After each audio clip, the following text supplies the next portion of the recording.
Hello guys. Previous lecture के अंदर हमने insulation and heat budget topic जो है वो कवर किया था। आज का जो हमारा टॉपिक है that is what your the temperature. It is a very significant topic in your optional paper of geography. So let's start it. Basically सबसे पहले हमें पढ़ना पड़ेगा कि टेम्परेचर के बेसिक्स क्या है। उसके बाद हम लोग जो है वो इसके अदर फिनोमेनन्स पढ़ेंगे like temperature inversion, temperature belts. इन सबको स्टडी करने से पहले हमें समझना पड़ेगा कि टेम्परेचर होता क्या है। ओके, सो देखिए what is the meaning of the temperature. So ये हमारा सन है and that is what your the earth. Okay, and sun से जब रेडिएशंस जो हैं that is what your the radiation. So sun की जो रेडिएशंस है जब वो हमारे अर्थ सरफेस पर यहाँ पर क्या करेंगे ना, रीच करेंगे। जब अर्थ सरफेस पर जो रेडिएशन ऑफ सन है जब वो इंटरैक्ट करेंगी तो वो यहाँ पर क्या जनरेट करती हैं, हीट जनरेट करती हैं। ठीक है, और इस हीट का ही जो मेजरमेंट होता है उसे हम लोग क्या बोलते हैं ना, और इस हीट का ही जो मेजरमेंट है उसे हम लोग क्या बोलते हैं, टेम्परेचर बोलते हैं। Okay, so temperature is basically what, so temperature is the measurement of the heat. क्योंकि अगर ज्यादा हीट है दैट मीन्स वहां का टेम्परेचर क्या है, हाई है। ओके, दैट मीन्स हमने क्या देखा कि अगर हीट जो है वो ज्यादा है दैट मीन्स वहां का जो टेम्परेचर है वो बेसिकली क्या है, हाई है। अगर हीट जो है वो बेसिकली क्या है, कम है, दैट मीन्स वहां का टेम्परेचर भी क्या होगा, कम होगा। और हाई टेम्परेचर वाला रीजन हमें क्या शो करता है कि यहाँ पर क्या है, हॉट है। हॉट क्लाइमेट जो है वो basically hot and warm climate जो है वो यहाँ पर होगा। एंड टेम्परेचर अगर लो है तो वो हमें क्या शो करता है कि यहाँ पर हमारे पास बेसिकली क्या है, कूल क्लाइमेट जो है वो है। सो टेम्परेचर बेसिकली क्या कर रहा है, हमारी हीट को मेजर कर रहा है और यहाँ पर हमें शो कर रहा है degree of hotness and degree of coolness, कि यहाँ पर हॉट क्लाइमेट है, यहाँ पर कूल क्लाइमेट है। ये सारी चीजें हमें क्या बताती है, टेम्परेचर बताती है। ठीक है, लाइक विंटर सीजन के अंदर हमारा टेम्परेचर जो है वो क्या होता है, रिड्यूस होता है। इसीलिए हमें क्या फील होती है, कोल्डनेस जो है वो फील होती है। विंटर सीजन के अंदर हमारा जो टेम्परेचर है कहीं कहीं जगहों पर माइनस में जाता है, कहीं कहीं पर हमारा 12 degree Celsius, 10 degree Celsius, 15 degree Celsius होता है। In the summer season we have the high temperature. ठीक है, जैसे डेजर्टिक एरियाज वगैरह में अगर हम देखेंगे तो डेजर्टिक एरियाज वगैरह में हमारे पास क्या होता है ना, बियॉन्ड 51 डिग्री सेल्सियस टेम्परेचर होता है हमारे डिजर्ट्स के अंदर। In the winter sorry in the summer season के अंदर डेजर्टिक एरियाज में बियॉन्ड 51 डिग्री सेल्सियस टेम्परेचर है। तो ये हमें क्या शो कर रहा है कि वहां पर बेसिकली क्या है, बहुत ही ज्यादा वार्म टेम्परेचर जो है वो है। ठीक है, I hope you have understand कि जब सन की सोलर रेडिएशन अर्थ सरफेस पर आएंगी और वो अर्थ सरफेस के साथ इंटरेक्ट करेंगी तो वो हीट जनरेट करेंगी। बिकॉज सोलर रेडिएशन से क्या है, एनर्जी का फॉर्म है, हीट का फॉर्म है। तो वो एक क्या करेगा, हीट जनरेट करेगा और उस हीट का जो मेजरमेंट होता है that is what your the temperature. Okay, so temperature basically क्या होता है, so that is the measurement of temperature and represent the degree of coldness and hotness। Is it clear कि टेम्परेचर क्या होता है। अब देखिए एटमॉस्फेयर के अंदर टेम्परेचर होता कैसे है, एटमॉस्फेयर के अंदर टेम्परेचर आ क्यों रहा है, व्हाट वाज इन रीजन। क्योंकि टेम्परेचर की हीटिंग एंड कूलिंग हो रही है, इसीलिए वहां पर क्या क्रिएट हो रहा है, टेम्परेचर क्रिएट हो रहा है। So we should know about that processes जो हमारे एटमॉस्फेयर को क्या कर रहे हैं, हीट अप कर रहे हैं या फिर कूल डाउन जो है वो कर रहे हैं। So process of heating and cooling of atmosphere. Okay, अब क्या क्या प्रोसेसेस होते हैं। सबसे पहला प्रोसेस जो हमारा होता है that is what your the solar radiation. But you have to know one thing is that कि सोलर रेडिएशन से बहुत ही कम हीट एनर्जी ट्रांसफर जो है वो होता है हमारे एटमॉस्फेयर के अंदर। एटमॉस्फेयर बहुत ही लेस अमाउंट ऑफ एनर्जी जो है वो रिसीव करता है सोलर रेडिएशन से। Only 14% of the energy of the solar radiation is absorb by the atmosphere. इसलिए बहुत ही कम अमाउंट ऑफ हीट जो है वो हमारी सोलर रेडिएशन से हमारे एटमॉस्फेयर तक क्या होता है, पहुंचती है। तो इसलिए ये वाला जो प्रोसेस है ये ज्यादा सिग्निफिकेंट नहीं होता है heating and cooling of the atmosphere में। तो सोलर रेडिएशन में बेसिकली क्या होता है, atmosphere absorb only 14% of solar radiation amount low to heat the atmosphere। Okay, so देखिए यहाँ पर क्या हो रहा है, that is your sun and that is your earth. The solar radiations are coming, ये हमारी सोलर रेडिएशंस है जो हमारी शॉर्ट वेव्स की फॉर्म में होती हैं। ओके, एंड ये हमारा बेसिकली क्या है, एटमॉस्फेयर है। Okay, that is what your the atmosphere. अब यहाँ पर हमारे पास एटमॉस्फेयर में गैसेस हैं जो क्या करेंगी, एब्जॉर्प्शन का काम बेसिकली करती हैं। तो यहाँ पर क्या होता है कि सिर्फ और सिर्फ 14%, ये जो एनर्जी है ये सिर्फ और सिर्फ कितनी है, 14% है, जो हमारा एटमॉस्फेयर क्या कर रहा है ना, एब्जॉर्ब कर रहा है। ठीक है, बाकी की जो रेडिएशन है एटमॉस्फेयर कहाँ से एब्जॉर्ब करता है, टेरेस्ट्रियल रेडिएशन से। शॉर्ट वेव सोलर रेडिएशन से सिर्फ और सिर्फ 14% ऑफ सोलर रेडिएशन जो है वो हमारा एटमॉस्फेयर क्या कर रहा है, एब्जॉर्ब जो है वो कर रहा है। ठीक है, नेक्स्ट नेक्स्ट हमारे पास क्या होता है, terrestrial radiation.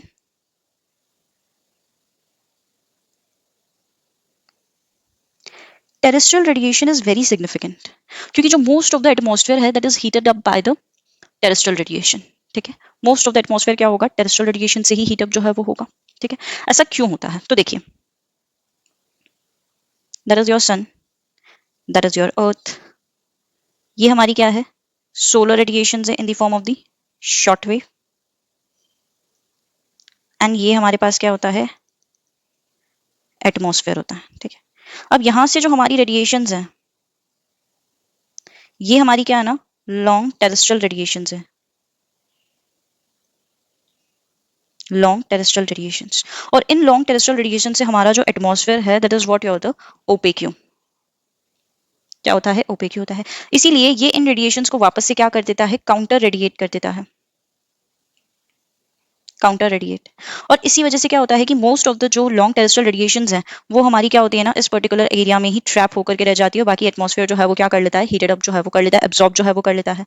So therefore most of the जो एनर्जी ट्रांसफर हो रहा है हमारे एटमॉस्फेयर के अंदर, और जो most of the important phenomenon है जिसकी वजह से हमारा एटमॉस्फेयर जो है वो हीटेड अप होता है, वो बेसिकली क्या होता है, टेरेस्ट्रियल रेडिएशंस होती हैं। ठीक है, क्योंकि सोलर रेडिएशन से तो सिर्फ हमारे पास कितना हो रहा है, 14% जो है वो एनर्जी रिसीव हो रही है, बाकी सारी हमारी किसकी वजह से हो रही है, लॉन्ग टेरेस्ट्रियल रेडिएशन की वजह से जो है वो हो रही है।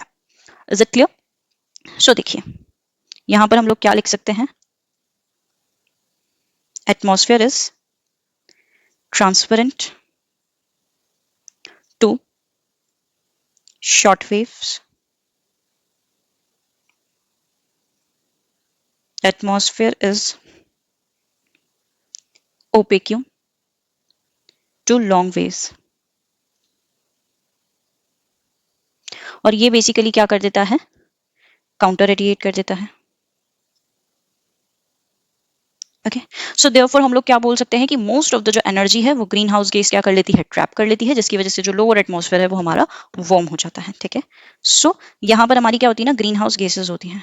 सो ग्रीन हाउस गैसेज क्या करेंगे, ट्रैप कर लेंगे लॉन्ग टेरेस्ट्रियल रेडिएशंस को। Green house gases trap the long terrestrial radiation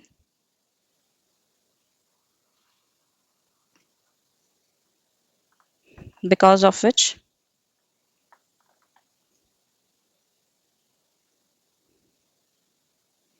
lower atmosphere becomes warm। Is it clear? तो ये हमारी क्या होती है, टेरेस्ट्रियल रेडिएशन। नेक्स्ट हमारे पास जो है वो बेसिकली क्या होता है, कन्वेक्शन। कन्वेक्शन में क्या होता है, कन्वेक्शन में वर्टिकल ट्रांसफर ऑफ हीट होता है because of the rising air. जब हमारी वार्म एयर क्या करती है, राइज करती है, तो उस वार्म एयर के राइज करने की वजह से बेसिकली क्या होता है, वर्टिकल ट्रांसफर ऑफ हीट जो है वो होगा। सो vertical transfer of heat because of the rising air. ठीक है, कन्वेक्शन में क्या होते हैं, हमारी कन्वेक्टिव करंट्स जो है वो होंगे, क्यों हमारी जो एयर है वो अपवर्ड मूव जो है वो करती है, क्यों हमारी जो एयर है वो राइजिंग एयर होती है, जिसकी वजह से हमारी कन्वेक्शन करंट्स जो है वो चलेंगे। सो देखिए, that is your earth and that is your सन, जिससे क्या होगा कि हमारी सोलर रेडिएशंस जो है वो हमारे अर्थ सरफेस पर आएंगी। अब क्या होगा, जब भी सोलर रेडिएशंस हमारे अर्थ सरफेस पर आएंगी, ठीक है, तो जो भी एयर हमारे अर्थ सरफेस के पास में होंगी, ठीक है, वो क्या हो जाएगी, वार्म हो जाएंगी। कैसे, क्योंकि देखो सोलर रेडिएशंस, ये हमारी सोलर रेडिएशंस सी, ये क्या हुई, हमारे अर्थ सरफेस पर आई, जिसकी वजह से अर्थ सरफेस क्या हो गया, वार्म हो गया। अब वार्म अर्थ सरफेस के कांटेक्ट में जो भी एयर आएगी वो भी बेसिकली क्या हो जाएगी, वार्म हो जाएगी। ठीक है, so what ever the air which comes in the contact of the warm earth surface is also get warm. Warm air की क्या होता है ना कि दैट जो हमारी डेंसिटी है वो क्या हो जाती है, कम हो जाती है। और जिसकी वजह से जो हमारी एयर है वो क्या करना स्टार्ट कर देती है, एयर स्टार्टेड राइज। एयर जो है वो लाइट हो जाती है बिकॉज उसकी डेंसिटी रिड्यूस हो जाती है, देयरफॉर वो क्या कर देगी, हमारी राइज करना जो है वो स्टार्ट कर देंगी। तो यहाँ पर अब ये जो वार्म एयर है ये कुछ इस तरीके से क्या करना स्टार्ट कर देगी, राइज करना जो है वो स्टार्ट कर देगी। This is how the air started rising. अब क्या होगा कि एक सर्टेन पॉइंट पर जाकर के ये एयर क्या हो जाएगी, सैचुरेटेड हो जाएगी। Air will get what, your the saturated. और यहाँ पर ये एयर क्या हो जाएगी, कूल हो जाएगी। कूल एयर की जो डेंसिटी है वो क्या होती है, इंक्रीज हो जाती है। और डेंसिटी इंक्रीज होने की वजह से वो क्या करना स्टार्ट कर देती है, सिंक करना स्टार्ट कर देती है। तो यहाँ से अब एयर वापस से क्या करेगी, हमारी सिंक करना जो है वो स्टार्ट कर देगी। और यही सेम प्रोसीजर जो है वो कॉन्टिन्यूसली चलता रहता है। ठीक है, तो बेसिकली क्या फिनोमेनन यहाँ पर जो है वो था कि कन्वेक्शन के अंदर वर्टिकली आपकी क्या हो रही है, हीट जो है वो ट्रांसफर हो रही है। वर्टिकली इस तरीके से ट्रांसफर हो रही है कि वन लेयर से ऊपर, फिर इससे ऊपर, फिर इससे ऊपर। और ये बेसिकली जो है वो क्यों हो रहा है, बिकॉज जो वार्म अर्थ सर्फेस के कांटेक्ट में जब हमारी ये वार्म एयर जो है वो हो जाएगी, जब एयर भी वार्म एयर, जब एयर जो है वो वार्म अर्थ सर्फेस के कांटेक्ट में आएगी तो वो वार्म हो जाएगी, जिसकी वजह से उसकी डेंसिटी रिड्यूस होगी और एयर लाइट हो जाएगी, जिसकी वजह से वो क्या कर देगी, राइज करना जो है वो स्टार्ट कर देगी। ठीक है, जब हमारी एयर राइज करेगी और एक सर्टेन लेवल पर जो है वो चली जाएगी और वहां पर जाकर के वो सैचुरेटेड हो जाएगी, तो वो एयर बेसिकली क्या होगी, हमारी कूल डाउन हो जाएगी, जिसकी वजह से उसकी जो डेंसिटी है वो इंक्रीज हो जाएगी and the air started getting sink down. Is it clear? Okay, next next process हमारे पास क्या होता है ना, conduction. Conduction is basically what, so conduction के अंदर जो हीट का ट्रांसफर है इज थ्रू दी मॉलिक्यूल्स। तो यहां पर बेसिकली क्या होता है ना, transfer of heat through molecules. ठीक है, और कंडक्शन की वजह से सिर्फ और सिर्फ लोअर मोस्ट एटमॉस्फेयर जो है सिर्फ वही क्या हो पाएगा, वार्म हो पाएगा। ठीक है, तो it is applicable in only applicable in only lower atmosphere. Okay, अब इसमें बेसिकली क्या हो रहा है, तो देखिए सन से जैसे ही एनर्जी अर्थ सरफेस पर आई, अर्थ सरफेस क्या हो गई, वार्म हो गई। ठीक है, अर्थ सरफेस जैसे ही क्या हो गई, वार्म हो गई, तो इसके ऊपर वाली जो लेयर है that is what your the layer one, ये एक हमारी एयर की लेयर है। तो यहाँ पर बेसिकली क्या होगा, मॉलिक्यूलर ट्रांसफर ऑफ हीट हुआ और ये जो एयर है ये हमारी क्या हो गई, वार्म हो गई। ठीक है, यहाँ वाली लेयर से, अर्थ की लेयर से जो यहाँ पे हीट है वो यहाँ पे ट्रांसफर हुई मॉलिक्यूल्स के थ्रू, क्योंकि यहाँ पर मॉलिक्यूलर ट्रांसफर ऑफ हीट हो रहा है। दैट मीन्स वार्मर बॉडी से कूलर बॉडी के जो मॉलिक्यूल्स जब भी अटैच होंगे तो यहाँ से क्या होगा, एनर्जी का ट्रांसफर होगा। फॉर एग्जाम्पल कि यहाँ पर अगर हमारे पास दो बॉडीज हैं, ठीक है, ये हमारी क्या है ना, वार्म बॉडी है और ये हमारे पास बेसिकली क्या है ना, कूल बॉडी है। तो इस वार्म बॉडी से जो टेम्परेचर है वो मॉलिक्यूल्स के थ्रू क्या होगा, इस वाली बॉडी के अंदर जो है वो ट्रांसफर होगा। ठीक है, सो यहाँ पर बेसिकली क्या होगा कि आपका जो है वो एनर्जी क्या होगी, ट्रांसफर जो है वो होगी। तो इसी तरीके से क्या होगा कि अर्थ जैसे ही हमारी क्या हुई, वार्म हुई, तो अर्थ सरफेस वार्म होने के बाद ये L1 लेयर जो है यहाँ पर क्या करेगा, एनर्जी को ट्रांसफर करेगा। अब वापस से जो ऊपर वाली लेयर होगी that is what your the L2, यहाँ पर जो ट्रांसफर ऑफ हीट होगा वो क्या होगा, लेस होगा। और इसके ऊपर वाली लेयर पर आते आते तो जो है वो और भी ज्यादा क्या हो जाएगा, लेस हो जाएगा। ठीक है, तो इस वाली लेयर के अंदर L1 में हो सकता है कि हमारा टेम्परेचर फॉर एग्जाम्पल अगर 25 डिग्री सेल्सियस हो गया, ठीक है, 25 डिग्री सेल्सियस टेम्परेचर है, तो वो जैसे ऊपर जाएगा तो यहाँ से हीट जो है वो कम ट्रांसफर होगी, क्योंकि ये 20 यहाँ पर 30 डिग्री था, 30 से यहाँ पर ट्रांसफर हुई तो 25 हुआ, 25 से ऊपर जाएगी तो हो सकता है यहाँ पर 20 डिग्री सेल्सियस बचे, और यहाँ और ऊपर जाने पर 15 डिग्री सेल्सियस जो है वो बचे। तो जैसे जैसे ऊपर की लेवल्स पर जाएंगे तो हमारा मॉलिक्यूलर ट्रांसफर ऑफ हीट जो है वो रिड्यूस होता रहेगा। तो ये कहाँ पर एप्लीकेबल है, सिर्फ और सिर्फ हमारी लोअर मोस्ट लेयर के अंदर, that is what your the lower most layer. तो सिर्फ ये यहीं पर क्या होगा, एप्लीकेबल जो है वो होगा। ओके, नेक्स्ट प्रोसेस हमारे पास क्या होता है, so next process is your what, advection. Advection में बेसिकली क्या होता है, हॉरिजॉन्टल ट्रांसफर ऑफ हीट हो रहा है। जिस तरीके से हमारा वर्टिकल ट्रांसफर ऑफ हीट हो रहा है, यहाँ पर क्या हो रहा है, हॉरिजॉन्टल ट्रांसफर ऑफ हीट हो रहा है। और ये किसकी वजह से होगा, विंड्स के through, horizontal transfer of heat with the help of winds. तो यहाँ पर मेन रोल कौन प्ले कर रही है, विंड्स। विंड्स की वजह से यहाँ पर हॉरिजॉन्टल ट्रांसफर ऑफ विंड्स जो है वो बेसिकली क्या हो रहा है, ठीक है। फॉर एग्जाम्पल देखिए यहाँ पर हमारे पास क्या है ना, एक पार्सल ऑफ एयर है, that is what your the parcel of air. और ये पार्सल ऑफ एयर जो है ये हमारा बेसिकली क्या है ना, वार्म है।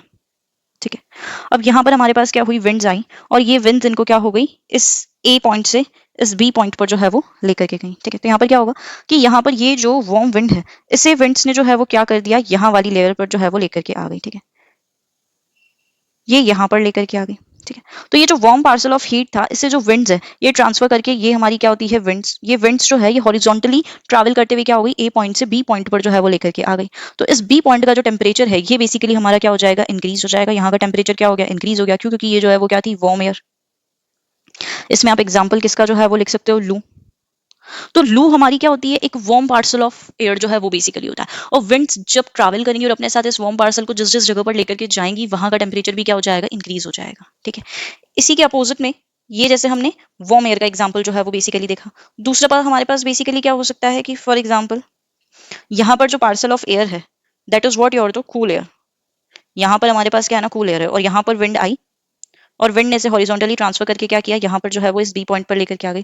तो यहाँ का जो टेम्परेचर है वो क्या हो जाएगा, रिड्यूस हो जाएगा। क्यों? क्योंकि जो एयर है वो बेसिकली क्या है, कूल है। For example Siberian wind,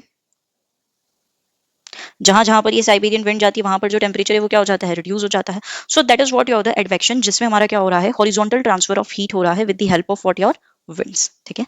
next next concept is what your the adiabatic heating and cooling. Adiabatic heating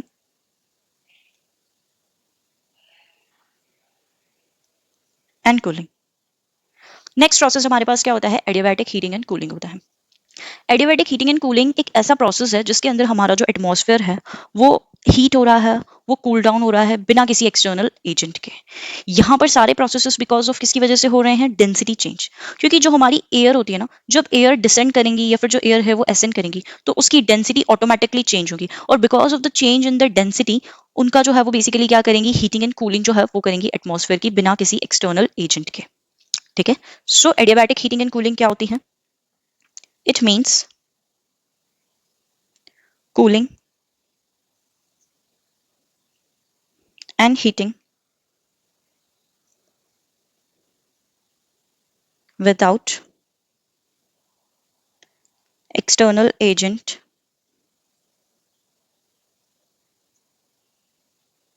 it is because of density and pressure change of ascending and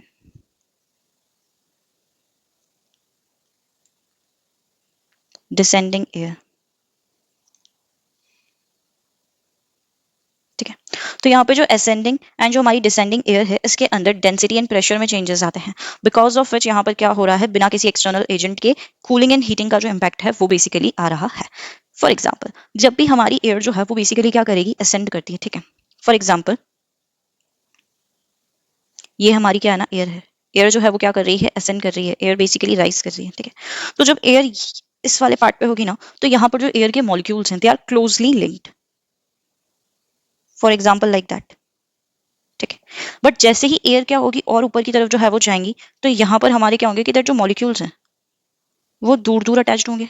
and air जब और ऊपर की तरफ जो है वो जाएगी तो यहाँ पर क्या होंगे कि मॉलिक्यूल्स जो हैं वो बहुत ज्यादा स्पार्शली एसोसिएटेड जो है वो होंगे, एक दूसरे से बहुत ही ज्यादा क्या होंगे, दूर दूर जो है वो रहेंगे। ठीक है। सो देखिए यहाँ पर ऑफकोर्स की बात है, यहाँ पर मॉलिक्यूल्स आर क्लोजली एसोसिएटेड, तो यहाँ पर डेंसिटी इज हाई, क्योंकि यहाँ पर मॉलिक्यूल का जो कोलिजन है दैट इज हाई, तो हीट जनरेशन भी यहाँ पर क्या हो रहा होगा, हाई हो रहा होगा। यहाँ पर बेसिकली क्या हो रहा है ना कि दैट जो हमारी डेंसिटी है वो हाई है। क्यों डेंसिटी हाई है, बिकॉज यहाँ पर कोलिजन हाई है।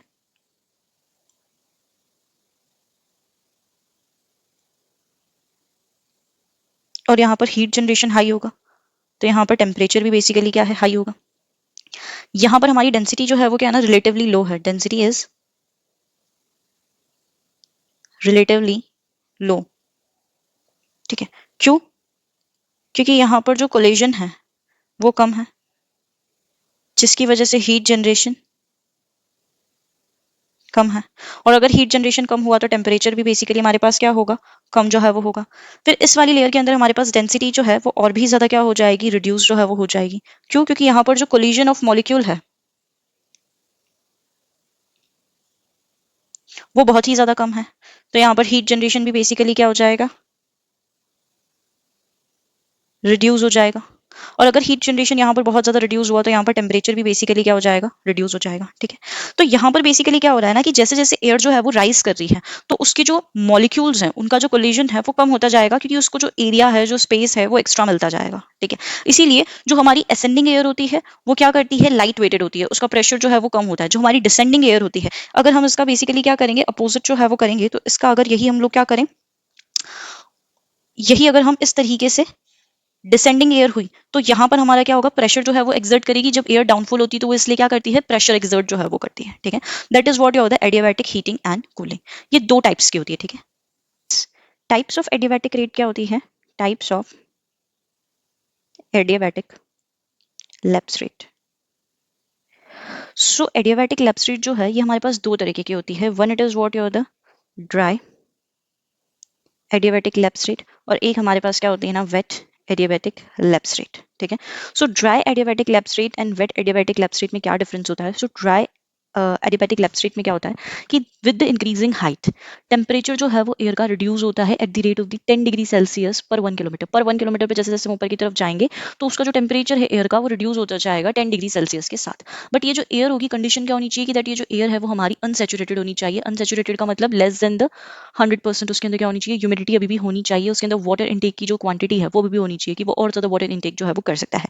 And wet adiabatic lapse rate में क्या होता है कि with the increasing height air का जो टेम्परेचर है वो 4 डिग्री सेल्सियस पर 1 किलोमीटर पे क्या होगा, डिक्रीज होगा। सो दोनों की जो rate of decrease of temperature है वो बेसिकली क्या है, अलग अलग है, ड्राई एडियाबैटिक लैप्स रेट में और वेट एडियाबैटिक लैप्स रेट में। और ड्राई एडियाबैटिक लैप्स रेट जो होती है वो अनसेचुरेटेड एयर की होती है, और वेट जो एडियाबैटिक लैप्स रेट है वो हमारी क्या होती है, सेचुरेटेड एयर की होती है। सो देखो, temperature of unsaturated ascending air decreases with increasing height at the rate of 10 degree Celsius पर 1 kilometre. Wet adiabatic lapse rate में बेसिकली क्या हो रहा है, temperature of saturated ascending air decreases with increasing height at the rate of 4 degree Celsius पर 1 kilometre.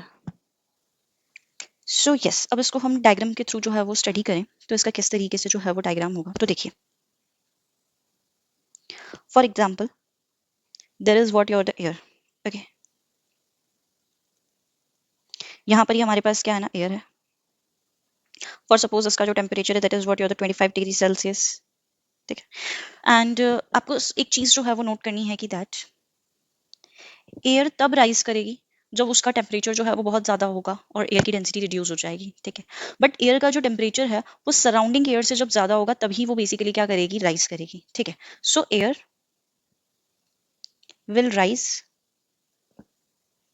Only if the temperature of surrounding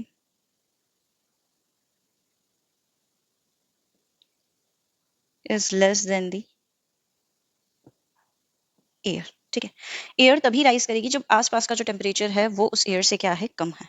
for example यहाँ पर हमारे पास क्या है ना, एयर है और इसका टेम्परेचर है 30 डिग्री सेल्सियस। ठीक है, तो अब देखिए यहाँ पर हमारे पास तीन एयर है, ए बी सी। तो अब इनमें से कौन सी वाली एयर जो है वो राइज करेगी, ये वाली एयर जो है वो राइज करेगी। क्यों, क्योंकि बाकी का जो टेम्परेचर है वो इससे क्या है ना, लेस है। इसका जो टेम्परेचर है वो सराउंडिंग के टेम्परेचर से क्या है, ज्यादा है। सराउंडिंग का टेम्परेचर इससे क्या है, कम है। तो ये वाली एयर हमारे पास क्या करेगी, राइज करेगी। ठीक है, तो अब जब ये एयर है ये राइज करेगी और ये क्या है ना, हमारी वार्म एयर है। सो वार्म एयर होने की वजह से ये कि हमारी कौन सी एयर जो है वो हो जाती है, अनसेचुरेटेड एयर जो है वो हो जाती है। ठीक है, तो ये हमारी पास बेसिकली क्या होती है, अनसेचुरेटेड एयर होती है, अनसेचुरेटेड एयर। और ये अनसेचुरेटेड एयर हमारी बेसिकली क्या है, वार्म है। तो जब ये राइज करेगी तो यहाँ पर हमारा जो टेम्परेचर में डिक्रीज आएगा वो बेसिकली कितना होगा, तो यहाँ पर जो हमारा टेम्परेचर में डिक्रीज आ रहा है that is what your 10 degree Celsius पर 1 किलोमीटर। बट एक सर्टेन लेवल पर जाकर के क्या हो जाएगा, एक सर्टेन लेवल पर जैसे ही ये एयर पहुंच जाएगी तो ये सैचुरेटेड हो जाएगी, और सैचुरेटेड डाउन होने के बाद ये क्या होगी, कूल होगी, और ये क्या बनाएगी, क्लाउड बनाएगी। क्योंकि यहाँ पर आते आते अब जो हमारी एयर है वो क्या हो चुकी है, कूल हो चुकी है। एयर कूल होने की वजह से बेसिकली क्या हो चुकी है, सैचुरेटेड हो चुकी है। और सैचुरेटेड होने की वजह से ये क्लाउड बनाएगी, और क्लाउड बनाने के बाद यहाँ पर क्या होगा, लेटेंट हीट ऑफ कंडेंसेशन होगी, क्योंकि यहाँ पे कंडेंसेशन होगा, लेटेंट हीट ऑफ कंडेंसेशन। और because of the latent heat of condensation यहाँ से क्या होगी, कुछ हीट जो है वो रिलीज हो जाएगी। इसीलिए इस सैचुरेटेड एयर में अब क्या होगा, वापस से थोड़ी बहुत जो है वो मॉइस्चर कैरिंग कैपेसिटी आ जाएगी। तो ये जो एयर है ये वापस से क्या करना स्टार्ट करेगी, राइज करना जो है वो स्टार्ट करेगी। सो आफ्टर द कंडेंसेशन जब एयर राइज करेगी और यहाँ पर जब हमारा टेम्परेचर डिक्रीज होगा, that is what your the 4 degree Celsius temperature at the 1 kilometre. Is it clear? So air का जब टेम्परेचर सराउंडिंग एयर से ज्यादा होगा तब वो एयर राइज करेगी, और वो जो एयर होती है वो बहुत ही ज्यादा वार्म होगी एंड अनसैचुरेटेड होगी, तो इसीलिए उसके अंदर 10 डिग्री सेल्सियस टेम्परेचर जो है वो रिड्यूस होगा फॉर एवरी 1 किलोमीटर। बट जब वो एयर पूरी तरह से क्या हो जाएगी, सैचुरेटेड हो जाएगी, कूल डाउन हो जाएगी, तो वो क्या करेगी, क्लाउड्स का फॉर्मेशन जो है वो करेगी, जिसकी वजह से क्या होगा, लेटेंट हीट ऑफ कंडेंसेशन होगी। एंड अगेन वापस से क्या होगा, मॉइस्चर कैरिंग कैपेसिटी थोड़ी बहुत जो है वो सैचुरेटेड एयर में आएगी, जिसकी वजह से वो वापस से क्या करेगी, यहाँ पर इस तरीके से राइज करेगी। ठीक है, और यहाँ पर जो अब वो टेम्परेचर डिक्रीज होगा वो 4 डिग्री सेल्सियस पर 1 किलोमीटर पर जो है वो होगा। Okay, so this is your the two types of the adiabatic lab state. One, it is your the dry adiabatic lab state, and that is one your the wet adiabatic lab state. Okay. So yes, this is all about this lecture. We had understood what is atmosphere and what are the processes of heating and cooling of the atmosphere. In the next lecture, we will understand that what are the factors which are influencing the temperature, because बहुत सारे ऐसे factors हैं like altitude, latitude and distance from the sea जो basically हमारे temperature को क्या करते हैं, influence करते हैं, और इन्हीं factors की वजह से किसी भी place का जो temperature है वो determine किया जाता है। तो इस topic को हम next lecture में complete करेंगे। So yes, thank you for watching this video, and please like, share and subscribe this video with your friends and colleagues. Thank you for watching this video.